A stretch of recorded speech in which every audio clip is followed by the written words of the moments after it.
श्री समस्त सूरत जैन श्वेतांबर मूर्तिपूजक महासंघ અને શ્રી ઉર્જા તીર્થ ઉદ્ધાર ઉત્સવ મહાસમિતિના આયોજને સૂર્યપુર તીર્થના 49 પ્રાચીન જિનાલયોનું એક જ દિવસે એક જ સમયે શુદ્ધિકરણ કરવાનો ઐતિહાસિક કાર્યક્રમ યોજાયો હતો।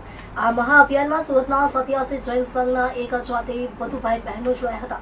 જૈન શાસનના ઇતિહાસમાં પ્રથમ વખત સામૂહિક રીતે ધર્મસ્થાનોની સફાઈ અને શુદ્ધતાનો અભૂતપૂર્વ કાર્યક્રમ સુરતમાં યોજાયો હતો। શ્રી સમસ્ત સુરત જૈન શ્વેતાંબર મૂર્તિપૂજક મહાસંઘ અને શ્રી ઉર્જા તીર્થ ઉદ્ધાર ઉત્સવ મહાસમિતિના આયોજને અને વંદે શાસનમ ગ્રુપના સંચાલનથી 21 જૂન 2026 રવિવારે સવારે 8:30 કલાકે સૂર્યપુર તીર્થના 49 પ્રાચીન જિનાલયોનું એક સાથે શુદ્ધિકરણ કરાશે। આ કાર્યક્રમનો હેતુ ગોપીપુરા, નાણાવટ, હરિપુરા, શાહપુર, મક્કાઈ પુલ જેવા કોટ વિસ્તારના જૈન તીર્થ દેરાસરો જૈન સમુદાય દ્વારા ફરીથી ઉર્જામય બનાવવાનો છે। સુરતના 87 જૈન સંઘના 1000 કરતું વધુ ભાઈ બહેનો સામૂહિક રીતે દેરાસરના પરિસરો અને પ્રતિમાઓને સંપૂર્ણ જૈન વિધિ પ્રમાણે સ્વચ્છ કરશે।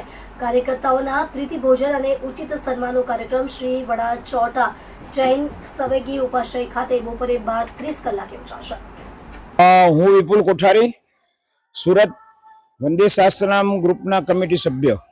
આજે શું કાર્યક્રમ રાખ્યો ગોપીપુરા હરિપુરામાં? આજે સુરતના જે 100, 200, 300 વર્ષ પ્રાચીન જે જિનાલયો હતા એ જિનાલયોનું શુદ્ધિકરણ સુરતના તમામ સંઘો અને ઉર્જા ઉત્સવ સમિતિ દ્વારા 21/6/26 રવિવારના દિવસે રાખવામાં આવેલ હતા।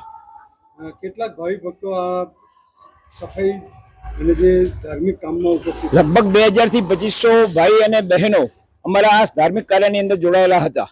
આ કરવાનો ઉદ્દેશ્ય શું? આ એક તો આ શુદ્ધિકરણ દ્વારા એવું થાય કે આપણે પોતાના આત્માની શુદ્ધિ કરીએ છીએ, કારણ કે ઘરની શુદ્ધિથી પાપનો બંધ થાય અને પરમાત્માની શુદ્ધિથી અમારા આત્માનું કલ્યાણ થાય, એટલે મેઇન ઉદ્દેશ આત્માનું કલ્યાણ થાય એનો છે। કેટલા વર્ષે આવી કામગીરી થતી હોય? લગભગ દર વર્ષે એક જિનાલયોમાં થતી હોય છે, પણ આ સામૂહિક કાર્ય 6 વર્ષે થયું છે। આની તૈયારીમાં જૈન સમાજના વિવિધ જે પાંખો ખરી એ કેટલા સમયથી લાગેલો હોય? લગભગ છેલ્લા 3 મહિનાથી આની અંદર આ કાર્યમાં જોડાવા માટે અને એની અંદર ભાગ લેવા માટે બધા ઉત્સાહ ઉમંગથી જોડાયેલા હતા।